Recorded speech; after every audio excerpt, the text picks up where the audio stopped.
Hey, Mark Allen here. Thanks for watching 4Color Commentary. Just came to mind that I'd never really done a pressing video. I've referred to pressing here and there a couple of times, but I've never actually done a pressing video. So I'm going to go ahead and do that.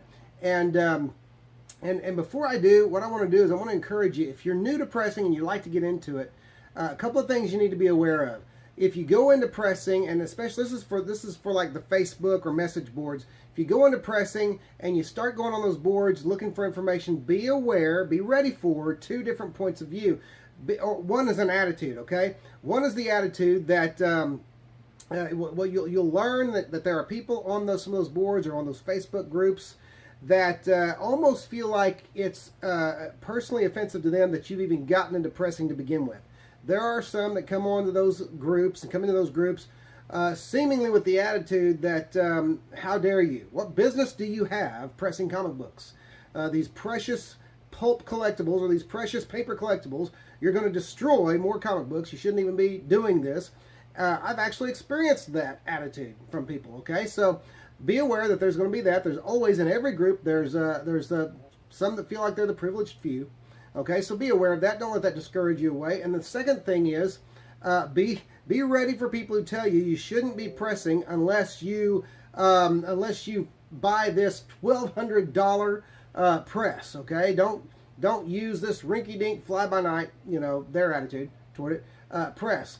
Don't use just any press. Well, while there's some truth to that, I'm going to tell you, I paid under $200 for my first press. It's still the only press I use, and I've pressed for friends. They've been very happy with it. I've pressed for my own collection, and I got, you know, I pressed for my own collection. I'm very happy with some of the results. I've improved some books, and I always let people know right up front that I do press, that this book is pressed. It's been you know,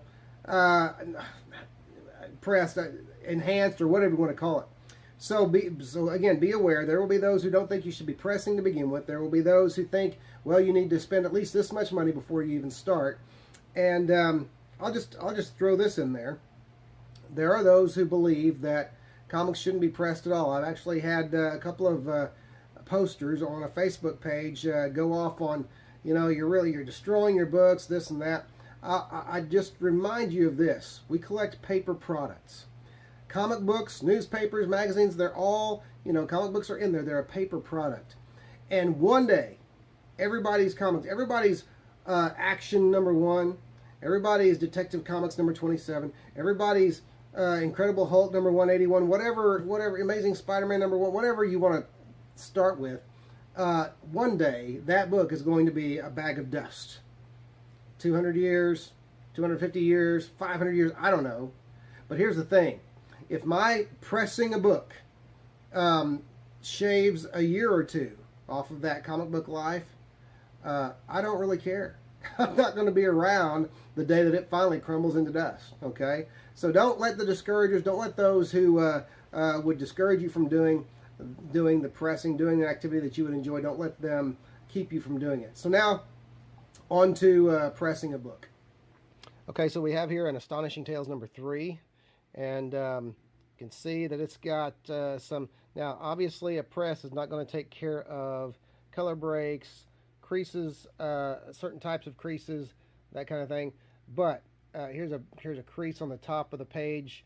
There's a little bit of a color break there. Okay, it's not going to fix that.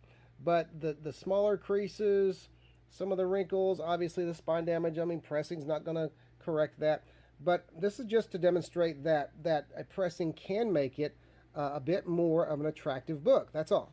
And so you have you know, just various wrinkles, various creases on the cover of this. Overall, though, it's you know, it's a desirable book. Still you know, Astonishing Tales #3, which it's 1970 is the publication date on that.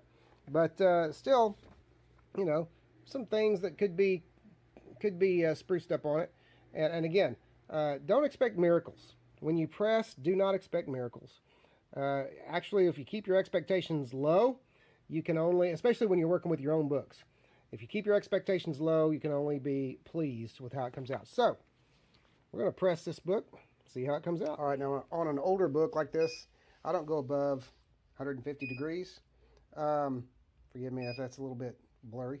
And I don't, I only use that low of a heat. I use one sheet of paper over the top. There is cardboard underneath it. Kind of hard to tell because it's just a little bit larger than the Comet. But put some paper over that, just one sheet of paper, and slide that around. Engage the press, and push start, and we're on the countdown.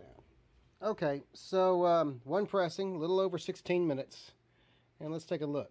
Now, obviously, not all, as I mentioned before, not all creases, it's not going to work magic, not all creases are out. You do notice, however, that there seems to be a fewer creases, of the small creases in the cover. And you're actually also able to notice a little more of the imperfections as far as the deeper, like a divot right there, okay, in that man's red tunic. But there was some creases that are less visible now. And what I will generally do is I'll wait 3 to 5 days, because a strange thing happens in that a lot of times some of the imperfections that were pressed out the first time, they come back and they need a second print. So I will, or a second press. I will press this one more time, but as you can see, it has made it look a bit better. And I know a lot of people don't really mess or worry much about the back covers. That's a spot that I want to get pressed out, and hopefully it looks a little better. Hopefully it'll be a little better the second time. Now, what I may do, I don't generally go above 150, but this didn't suffer at all from the, there was no sticking of the covers to page or anything like that. May go up a bit more to 155, somewhere in there, but I'll press it again, and possibly even a third time, just to kind of see what I can get out of it. But not bad. And again, it's for me. It's for my collection. Love this. It's one of those books that I just really like. Some early Barry Windsor Smith art. Also some Wally Wood in there. So it's just a great, fun Marvel comic to have.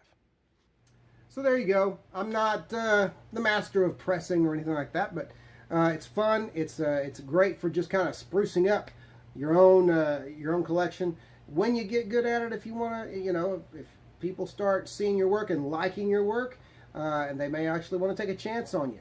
I've even been asked to do that a time or two, but I don't feel like I'm there yet. But I may be at one point in time, and if I do, I suspect that I would do it first and foremost, perhaps exclusively for friends, and just so that we have understandings ahead of time about what if something goes wrong. But anyway, mostly it's for the fun of it, for sprucing up my own collection, and it's a lot of fun. I enjoy it. Hey, thanks for watching 4Color Commentary. I'm Mark Allen, and I'll see you next video.